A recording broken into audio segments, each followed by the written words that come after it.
KwabaseRoma isahluko seshumi nantathu, akube yilowo nalowo azithobe phansi kwamandla ombuso, ngokuba akukho mandla ombuso angaveli kuNkulunkulu, lawa akhona amiswe nguNkulunkulu. Ngakho-ke omelana namandla ombuso umelana nesimiso sikaNkulunkulu, kepha abamelana nakho bayakwamukeliswa ukulahlwa. Ngokuba ababusi abesabeki kwabenza okuhle, kodwa kwabenza okubi. Kepha uyathanda yini ukungesabi amandla ombuso na? Yenza okuhle, uyakubongwa yiwo.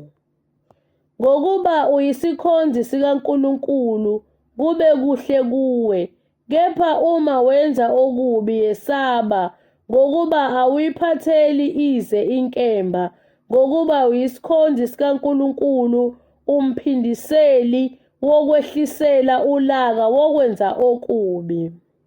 Ngalokho kuswelekile ukuwuthobela, kungabi kuphela ngenxa yolaka, kodwa nangenxa kanembeza. Ngokuba ngenxa yalokho nikhipha intela, ngokuba bayizikhonzi zikaNkulunkulu ezikhuthalela khona lokho.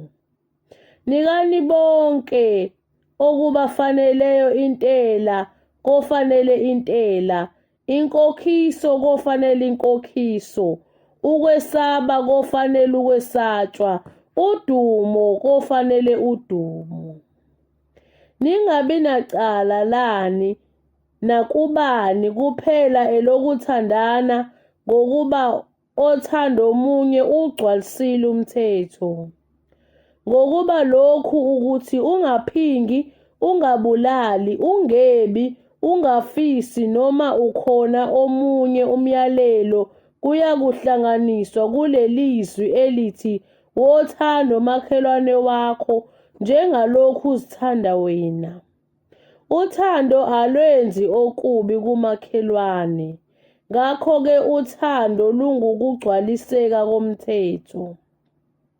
Yenzani lokhu njengokuba nazi isikhathi ukuthi sekuyihora lokuba nivuke ebuthongweni, ngokuba manje insindiso isisondele kithi kunaleso sikhathi esaqala ukukholwa ngaso. Ubusuku sebuyaphela, imini isisondele. Ngakho-ke asilahle imisebenzi yobumnyama, sihlome izikhali zokukhanya. Asihambe ngokufaneleyo njengasemini, kungabi ngokuminza nokudakwa, kungabi ngobufebe namanyala, kungabi ngokuxabana nomhawu, kodwa yembathani iNkosi uJesu Kristu, ninganakekeli inyama kuvuswe izinkanuko.